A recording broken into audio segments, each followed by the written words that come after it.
All right, recording has started. Hello, everyone. My name is Hao. This is the April AWX Community Meeting. Thank you, everyone, for attending. On our last community meeting, we talked about a couple of big changes that went into AWX.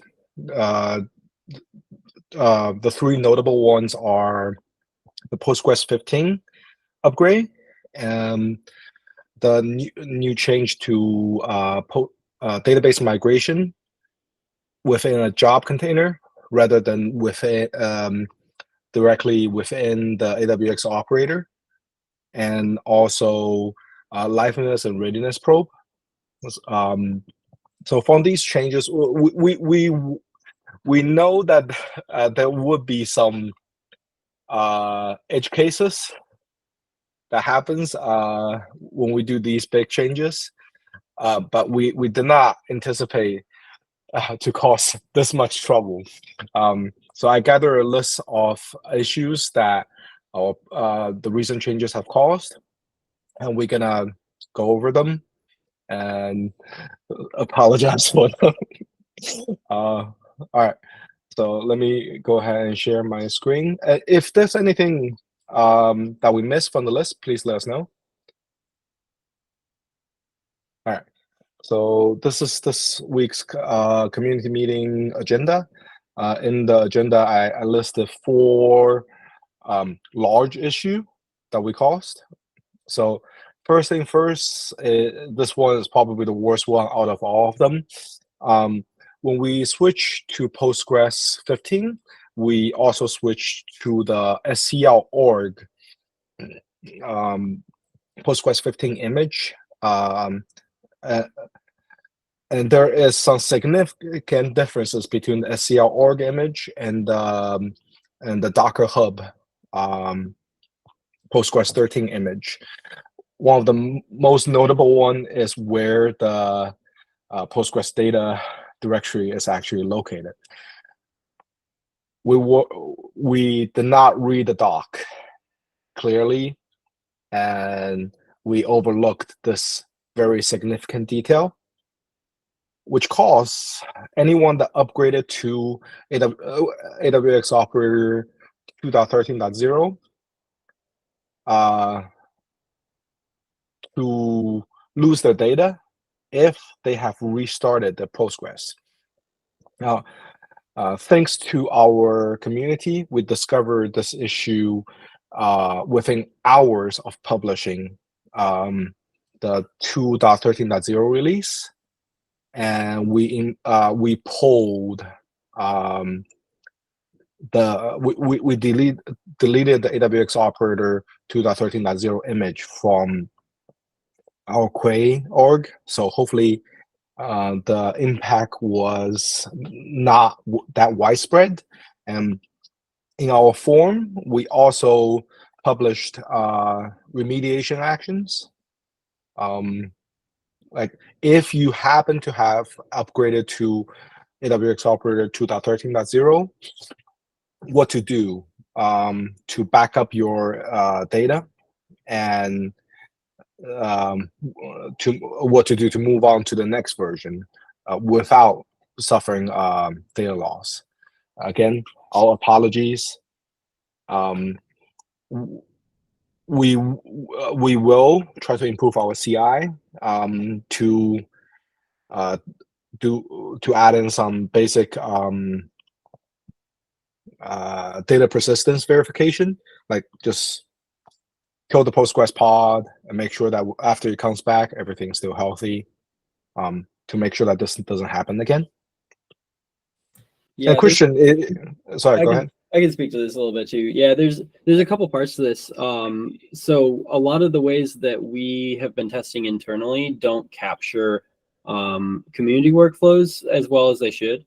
So many of you are probably familiar with Kurokobo's AWX on K3S repo. And so like in going through and fixing all of these, I've built some workflows to like actually use the steps in that repo and make sure that host path volume mounts will work, and we have coverage for that, as well as K3S. So like that is one plus that's come out of this is we've kind of added some inherent coverage there. I want to get that in as like a GitHub action workflow so that it just runs on every PR. And then the other aspect is we don't have backup, restore, and upgrade tests in GitHub actions right now. And I think that we should add those as soon as possible. So I want to set aside time for that because, you know, it's not fair that like it is an open source project. There will be bugs in devel, but there shouldn't be anything as bad as what we had over the last 2 weeks. And that's kind of my takeaway is I want to do everything I can to prevent any like blatant issues like what we had with the Postgres 15 upgrade. You know, I think we did a good job of mitigating it once it was known, but I want to do our due diligence and be better. All right, moving on. There's 3 more issues that I want to go through before we keep rolling into the apology. All right, so there's a second case where also caused data loss, which is this one. So we have a parameter called Postgres data path. Essentially, what Postgres data path will do is we'll set the PG data environment variable and influences like where do we mount the persistent volume into the Postgres container. Now, this is another case where we did not read the doc for the SCL Org Postgres 15 image. PG data is not overridable for the SCL Org Postgres 15 image. It's not in the doc, is it? We had to read the code. Yeah, okay, we have to read the code. They didn't document it. Fair enough. We went and read their entry points and the code and found that the PG data environment variable is not being respected by the Postgres 15 image. Looks like it's an intentional decision that they have made. So anyone who had Postgres data path set, the persistent volume will be mounted to the incorrect location. And if they restarted the Postgres, the data will be lost because the persistent volume is not mounted at the right location. So we decided to deprecate the Postgres data path variable. So moving forward, if you have this set, it will just be it will just not be respected by the AWX operator. Now, we don't think that there's going to be any fallout from that because this variable is not functional. So when you migrate it to Postgres 15, hopefully everything will just work. And we just gonna ignore the Postgres data path. I know we mentioned a lot about SCL Org, and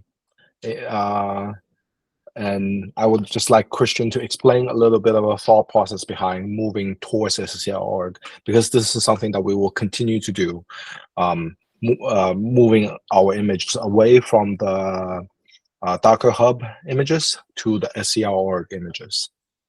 Mr. Christian? Yeah, so it's, I guess, threefold. So the reason why we're moving to SCL Org is, first and foremost, it is closer to what we use downstream, and so it is a lot easier to maintain. Because previously it was really tough for us to test downstream bugs upstream and vice versa.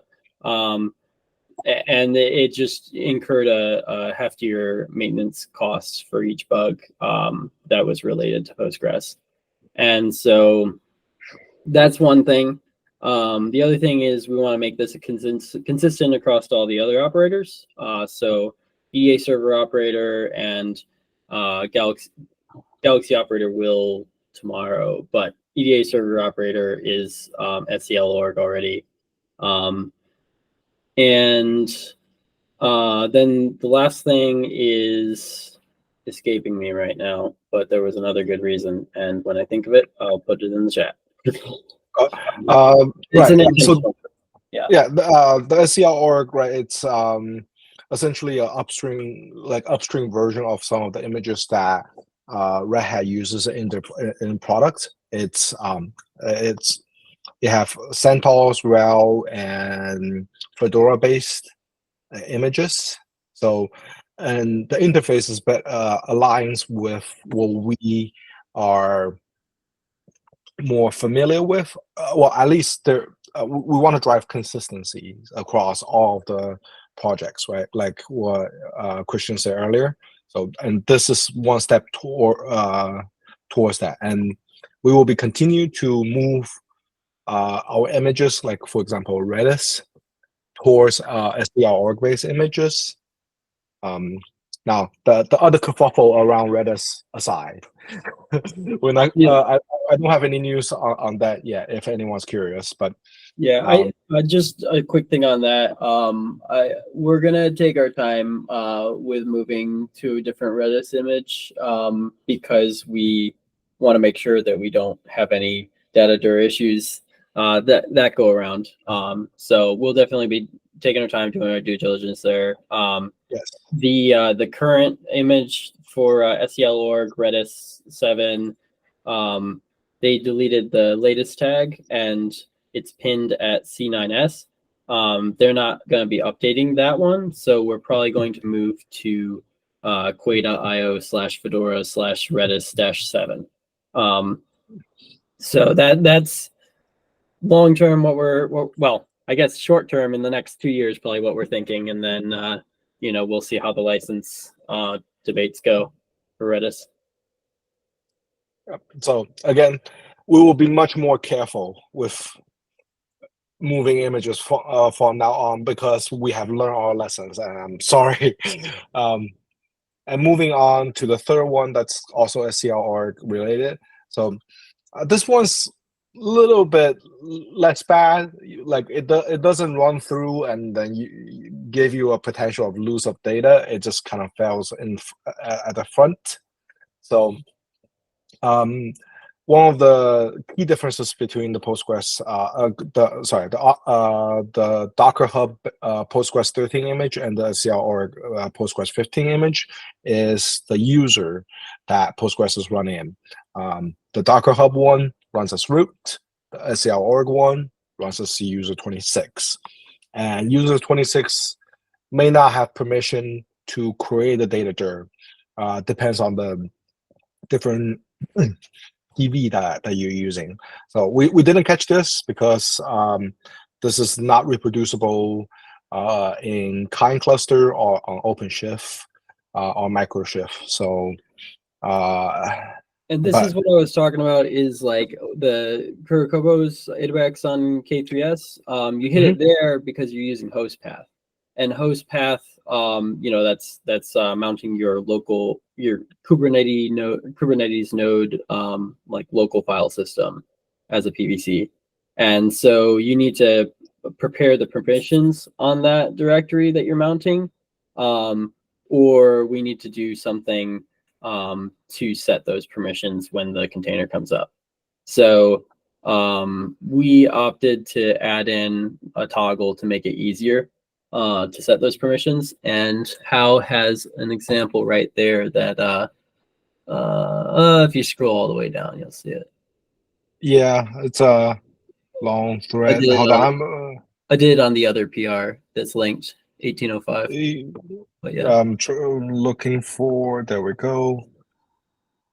Well, this is not specifically for K3S. This It's kind of Postgres. depends on your storage class or volume. So You might see it with Longhorn too. I think that's what we were seeing in the issue descriptions.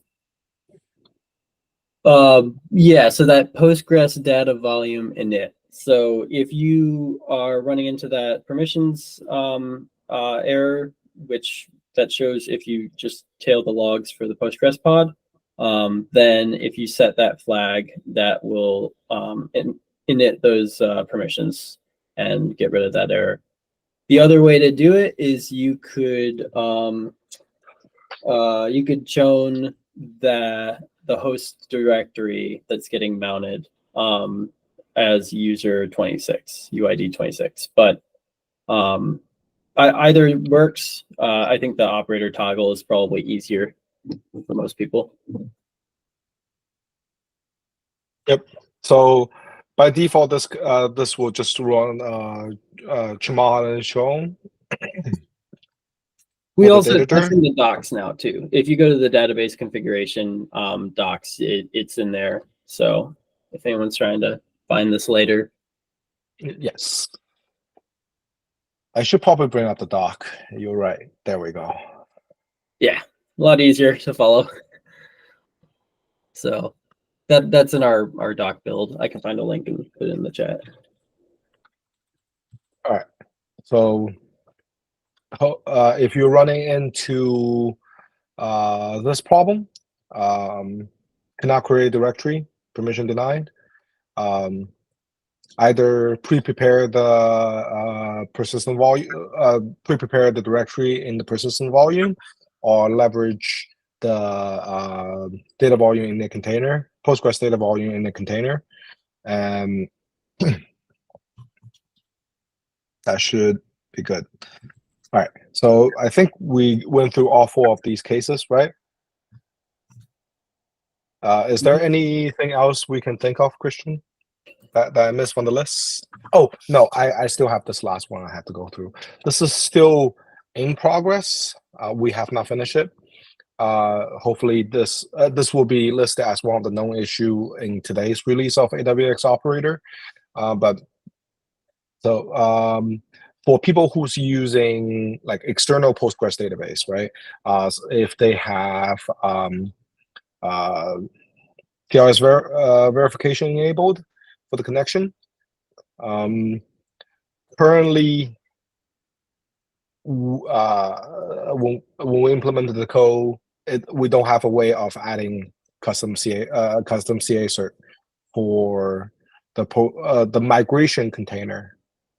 Right. It was present in the task container, and we had been execing into the task container and running AWX manage migrate from there in a Kate's task, exec task.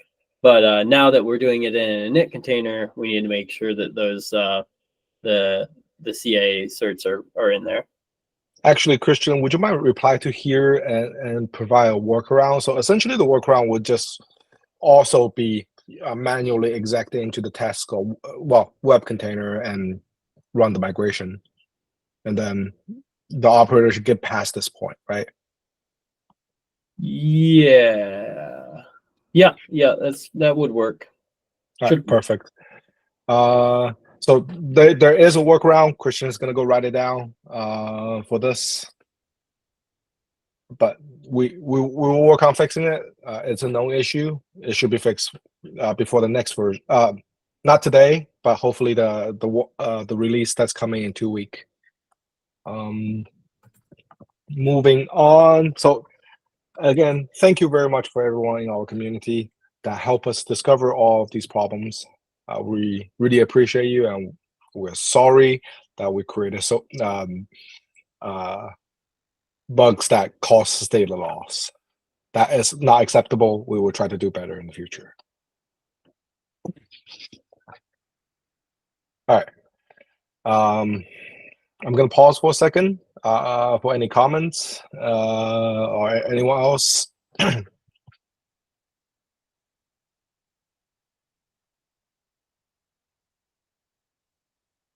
All right. That's it. Moving on to happier notes. This is being requested quite often. So today's the AWX operator and AWX release that's coming today will hopefully support ARM64 officially. In a couple releases ago, we started releasing ARM-based image for the development environment, and now we are finally releasing ARM-based images for the AWX release. Try it out. All right, that's all of the scheduled agenda items.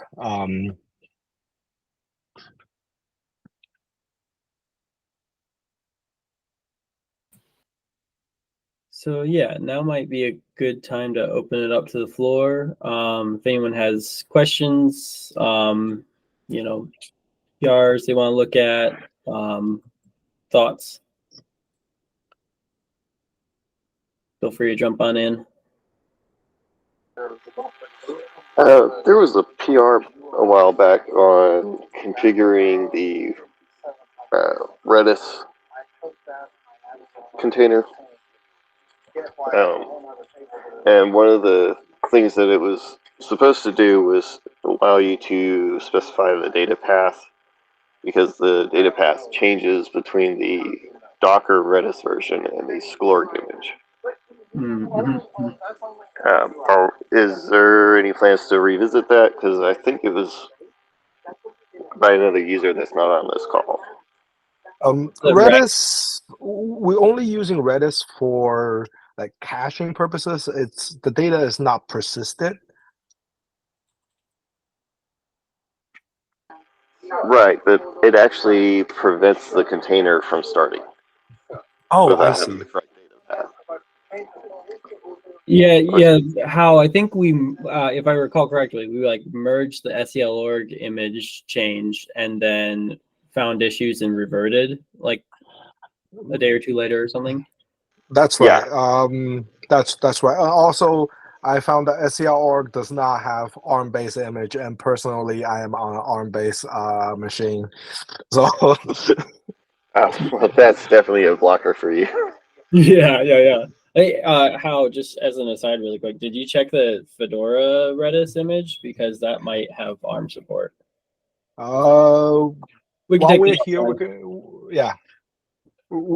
can check. Yeah, that could accelerate our move to that. Yeah. But yeah, I'm trying to find that PR. Was it this one from Rakish or was it a different one? Let's see. But yeah, we should. I mean, the short answer is yes. We should. It's 1427. 27. Okay. Yeah. Yeah, that's the one. That one had a bunch. So I think the thing why this got slowed up is it did a ton of things, and then we left a bunch of review comments, and then I think it just got dropped. Like I don't think Rakesh came back to address the comments. So we could you know, take over this PR and kind of bury it in. Yeah, because if we got this one in, then we could switch to the SCL Org images, and then Hal could still use his ARM images because he could just configure it, override for the ARM, what he needs for ARM. Totally.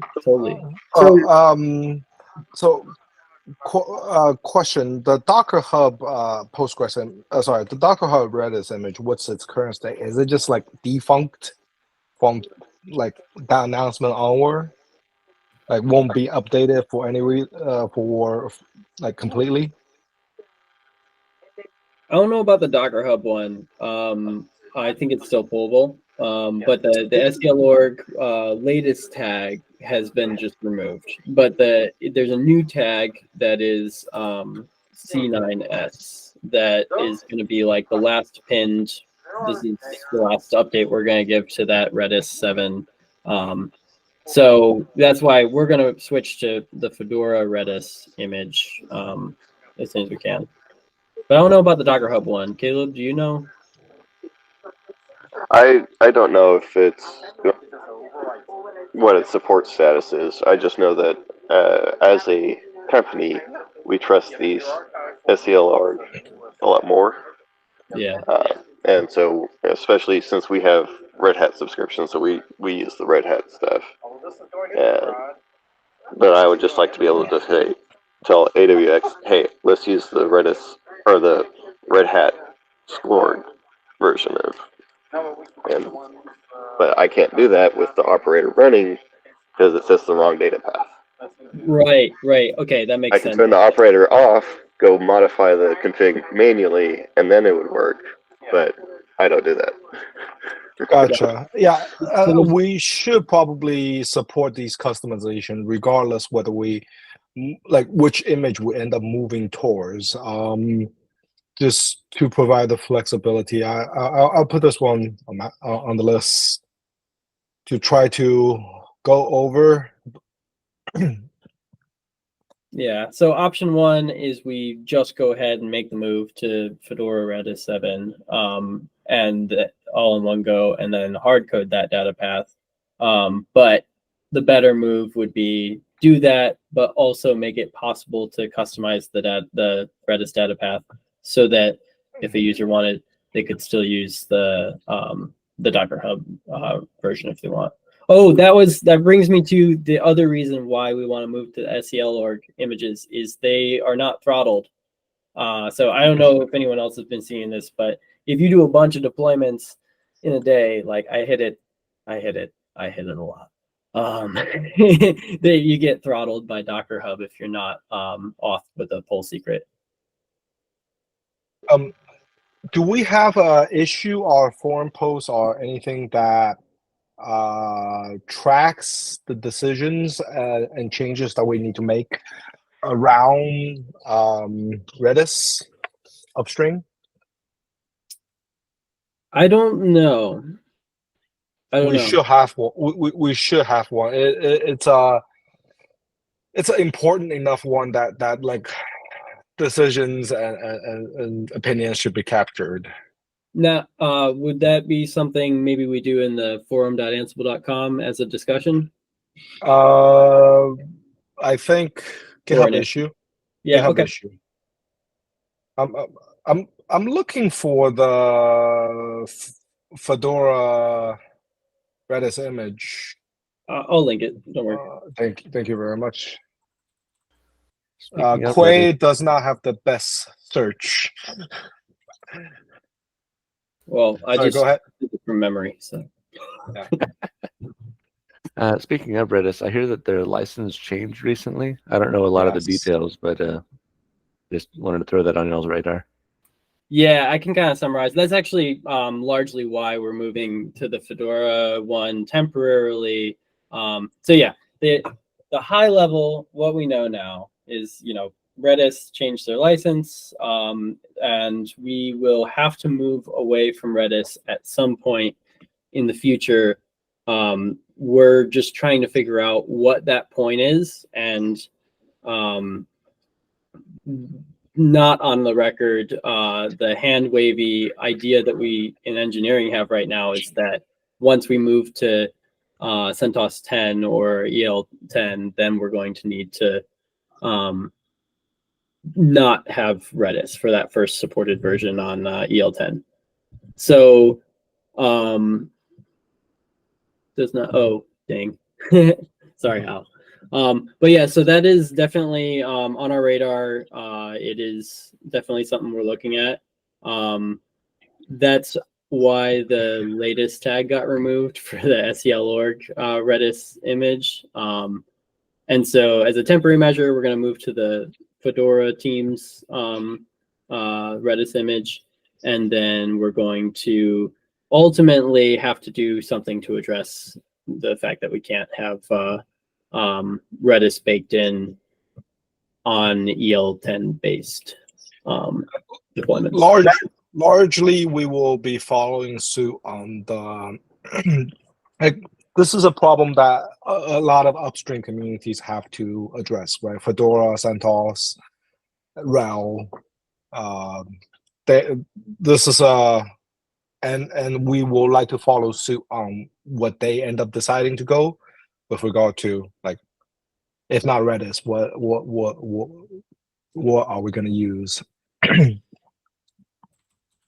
Probably Valkey, but we got to address all the evaluate all the options and see by that point how far along Valkey is, and KeyDB and all the alternatives that are popping up. So yeah, it's we might even, I don't know, maybe we create a discussion on the forum for that. But it's definitely something we've been chatting a lot about internally. That's awesome. Thanks. Mm-hmm. Already on it. This is the first meeting I've attended, so my apologies if I brought it up. Oh, no worries. No, please. Thanks for bringing it up. And it is definitely important for our project moving forward. So all of our projects. Yeah. Yeah. Gotta have cash. Yes, indeed. Let's see. So we're David, I guess since you joined late, we're kind of in the open discussion. Bring up any questions, thoughts, comments, PRs you want to look at. So feel free to speak up if you got a topic you want to bring up. And there we go.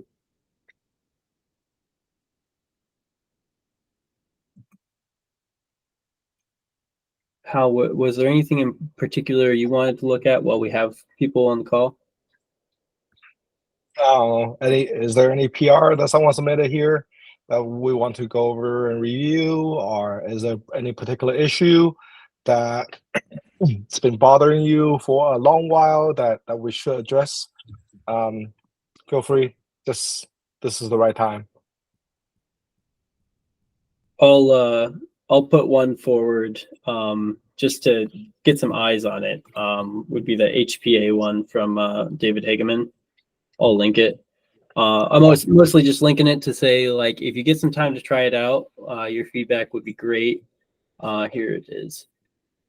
And the liveliness and readiness probe thing that we recently dropped, we're looking for feedback. Actually, that's a really good call out, is the liveliness and readiness probe, which is in the latest releases. And I think we're going to do a release today, Hao, right? Mm-hmm. Yeah. So I'll be in that one as well. It is an opt-in thing, so you do have to set a setting to enable the liveliness and readiness probe. In the future, after a couple releases, once people have gotten to try it out, we do intend to make that something that's enabled by default.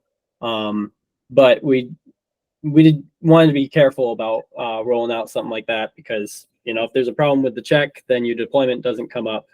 So we want to iron out those kinks before it's enabled by default. I'll link that as well.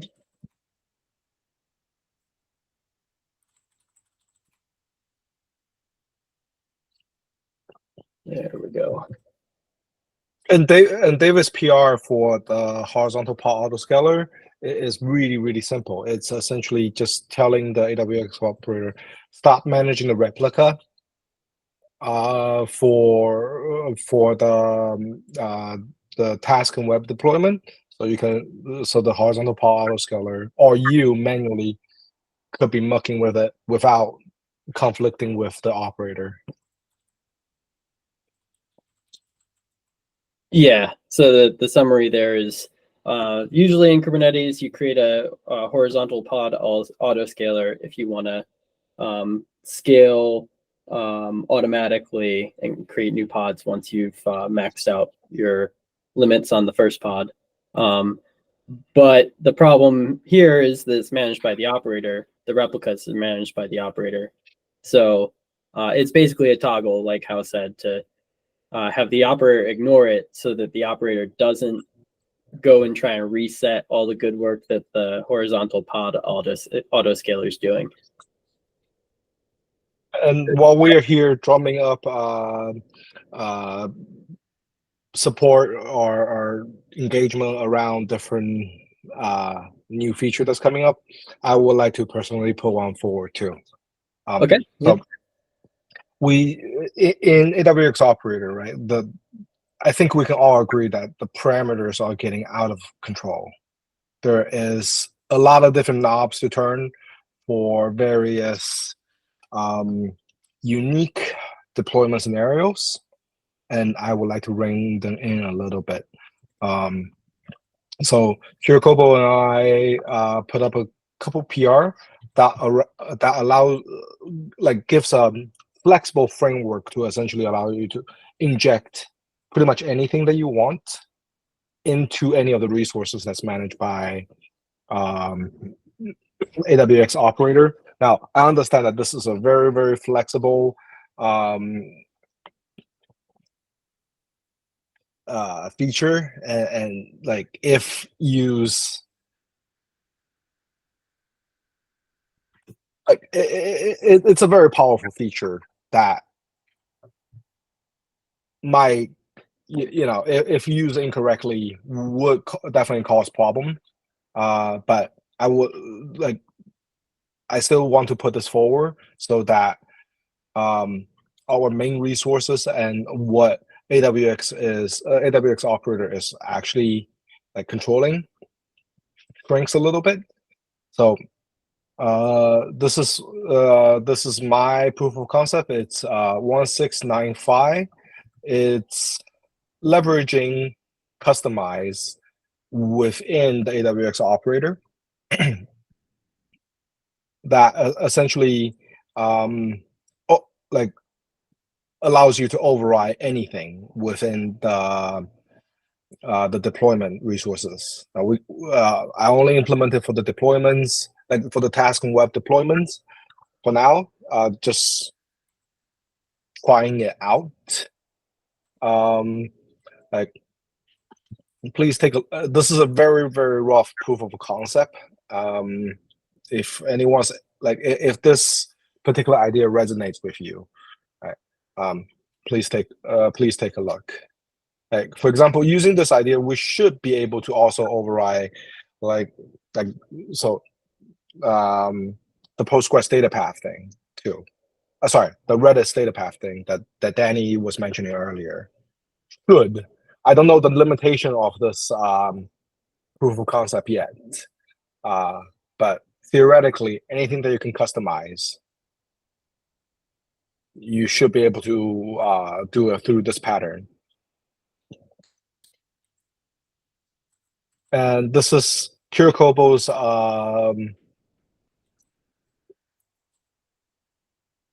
same goal, different implementation.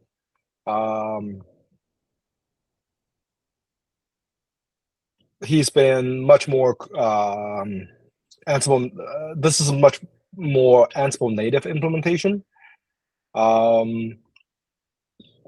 So please try this out.